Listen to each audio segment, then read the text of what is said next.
the rise of D2C brands, and we're talking about brands like Licious, like Mama Earth, like Sugar Cosmetics, like Boat Lifestyle, right?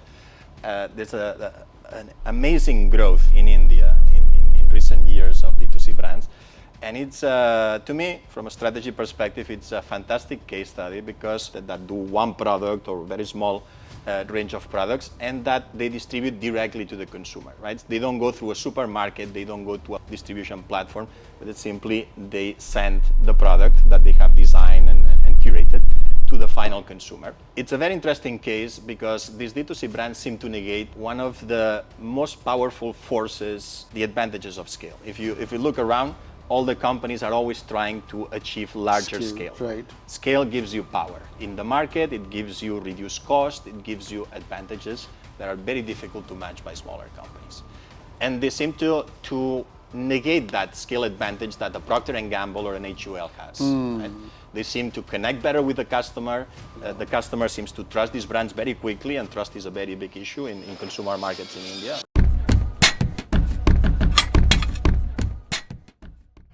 All right, hi everyone, welcome on board. Today we're going to talk to David Bardolet, sir, who is the Dean of SDA Bocconi Asia Center. He's a PhD from UCLA Anderson and MBA from, is it ISE? ISE. Pronounced ESA, but IESE is also good. IESE, yeah, IESE Business School, sir. Really humbled to have you on board, sir. A pleasure. Welcome. All right, let's begin. Today we're going to talk about D2C brands. What are these D2C brands? They're making waves right now. These brands are competing with the old, erstwhile HUL, P&Gs of the world in a big way. How these brands are built or what are the problems these brands could face in the future, we're going to talk about everything. Sir, again, let's begin. Let's give it a strategy class. Sir is a great professor. Sir is going to be teaching FinTech in the next few minutes in the same class. So let's begin, sir. Let's begin. What are these D2C brands? Yes, so it's a very interesting case that we are tracking, that we are teaching, because the rise of D2C brands, and we're talking about brands like Licious, like Mama Earth, like Sugar Cosmetics, like Boat Lifestyle, right? There's an amazing growth in India in recent years of D2C brands.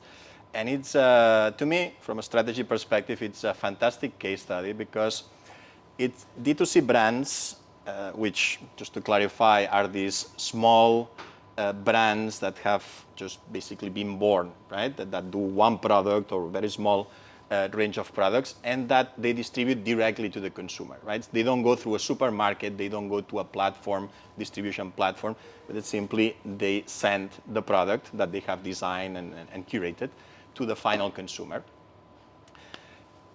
It's a very interesting case because these D2C brands seem to negate one of the most powerful forces that over the years we've realized strategies about, which is scale, right? The advantages of scale. If you look around, all the companies are always trying to achieve larger scale. Right. Scale gives you power. In the market, it gives you reduced cost, it gives you advantages that are very difficult to match by smaller companies. And here come this host of small companies. Some of them, you know, they're barely out of the garage or the room, right? Or the storage room of one 3 BHK, right? Or 2 BHK. Maybe 1 BHK in Bombay. Right? Maybe 1 BHK in the living room, right? The boxes to send to the consumer are piling up in there. And they seem to negate that scale advantage that a Procter & Gamble or an HUL has. Right? They seem to connect better with the customer. The customer seems to trust these brands very quickly, and trust is a very big issue in consumer markets in India, right?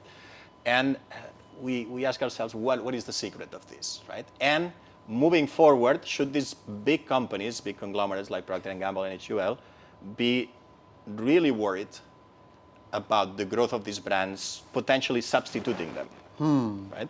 So first question is why D2C brands are so successful. The second question is what should big consumer goods companies do about them? Yeah, of course, because somebody who was using a Pepsodent toothpaste suddenly starts moving to a Mama Earth's toothpaste if they launch a new one. Correct. Or somebody who's a fan of Sony is going to Boat right now, because you can go to Amazon and just click on Boat and you feel like you're buying an American product, but it's not. Yeah. It's an Indian product. Correct. Yeah. Correct. And I'm sure the P&G and the HULs of the world in the FMCG space, who's been from a long time, would be thinking loud. What are they thinking? So they are a little bit at a loss, and just recently I was discussing this with a group of executives from an FMCG company in the context of an executive classroom. And we were looking in particular at a US D2C brand called the Dollar Shave Club, which is Dollar Shave Club. They send you razors, right, on a subscription model, etc. So it fights one of the biggest cash cows of Procter & Gamble, Gillette. Okay. Right? It competes with Gillette. And we were discussing this case. And over the discussion, we realized that the secret of these D2C brands is not the product. The product is pretty much undifferentiated. Gillette can do a much better job at creating a well-performing razor than the Dollar Shave Club. Right? What these brands do is experience. So they've transformed the value proposition from being product-centric, from being about the product and its performance, to being about the consumer experience. You get the razors at home in a very nice box. You watch a lot of videos on their website that are fun, that are entertainment. So D2C brands are shifting the value proposition towards consumer engagement and consumer experience. And this is what enables basically D2C brands to compete with large companies. To me, it boils down to this secret sauce, right? Being able to shift the competition from a product perspective to a consumer experience perspective. Got it. A small brand can do a better job, and a D2C brand can do a better job because they are connecting directly with consumers, right? The key of D2C is that they are talking to their consumers every day. There is no supermarket in between. Got it. HUL has a supermarket in between. They don't see their consumers. Just to go back to the what kind of experience selling they're doing, the Dollar Shave company? It's just videos online giving advice about shaving, fun videos that you just watch because we like to watch YouTube and we like to watch videos on a loop, right? On a chain. So what they do is entertain customers, keep them engaged, interact with them, right? Give them advice, respond to their queries, right? Things that the great people at Gillette who have $1 billion to spend in marketing, right? The chief marketing officer of Gillette goes around with that kind of money to throw around. They cannot replicate. They don't know how to do it. They don't have that capability, right? They don't know how to create content that engages consumers. They know how to create a product and distribute it and market it in a fairly traditional way. Right? That's interesting. So that shift is what enabling D2C brands to do this. On the other side, and more speaking towards what should these large FMCG companies do about D2C brands, you don't have to also to get too worried about them. So what they are doing right now is trying to experiment a little bit. Can we buy one of them and learn how to do it? Can we just keep a little bit of a portfolio of D2C brands that are us, right? That are ours. So that's fair enough. That's always good. But they cannot get too worried about them because also the secret of D2C brands being so good at engaging customers is their focus. Focus, right. They are able to engage customers because they serve a very specific type of customer that they identify. And what they do fits that customer perfectly. Got it. Right? So we were saying customization is so important these days, right? So that customer wants her needs, right, satisfied in a very, very, very specific way. Excellent. And D2C brands do this. So what happens when you are so focused and you do such a great job of satisfying that Mama Earth customer or that Licious customer? Your addressable market is small. But Mama Earth is $1 billion company. In valuation, yes, because potentially you can mine that consumer, right? And a lot of these D2C brands are mining the consumer that is wealthy, that is a premium consumer in large cities, good income, etc. So in valuation, it is a very profitable enterprise.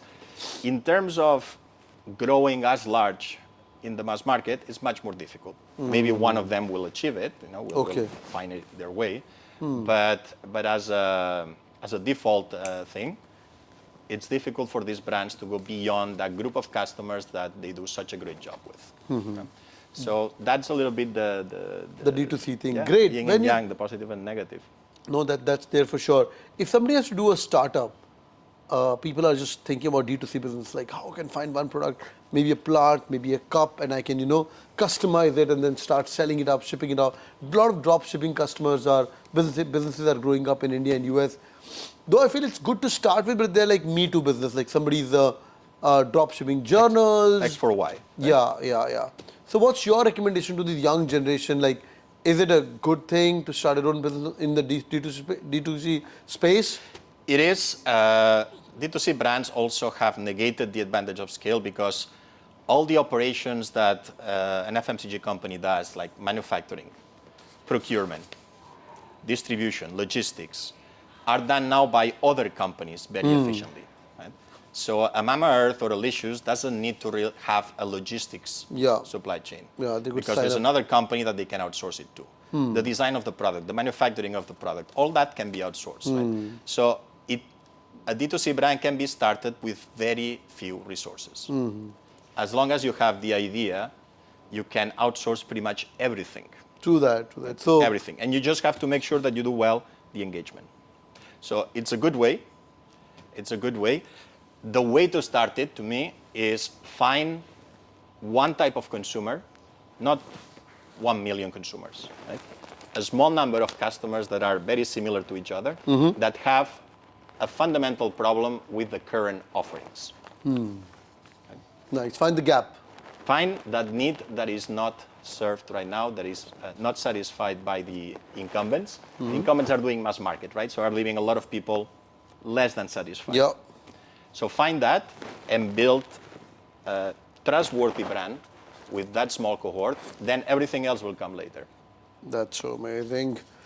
All right, boys and girls, hope you guys enjoyed this discussion on D2C brands. But sir, any parting thoughts to our 20, 21-year-old young generation kids? They're all starting up their careers of business school. Some of them going to go to IIM Ahmedabad, some of them going to come to my school, SPJain Bombay, or some of them going to be your students at SDA Bocconi. What's your parting thoughts to all these great people? Well, I tend to give quite a bit of advice to our incoming students.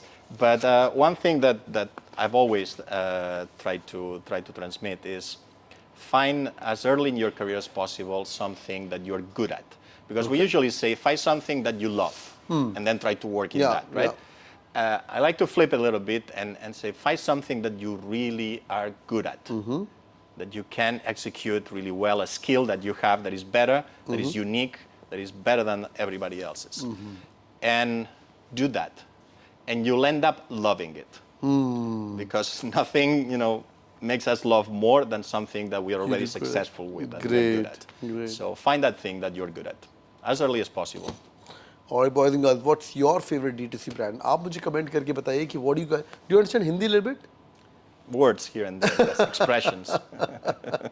So drop in a comment section and tell me what's your favorite D2C brand. What do you guys think? What do you guys think about Boat, Mama Earth and all the brands we discussed? और तुम्हारा favorite कौन सा है वो हम discussion करेंगे वो group के अंदर, and I'll send the link to sir as well, and we'll check your comments and we'll reply to your comments. Thank you so much, and do hit the like button here. Thank you so much. Bye bye. Thanks sir. Humble to everyone. Take care. Bye bye. Thank you.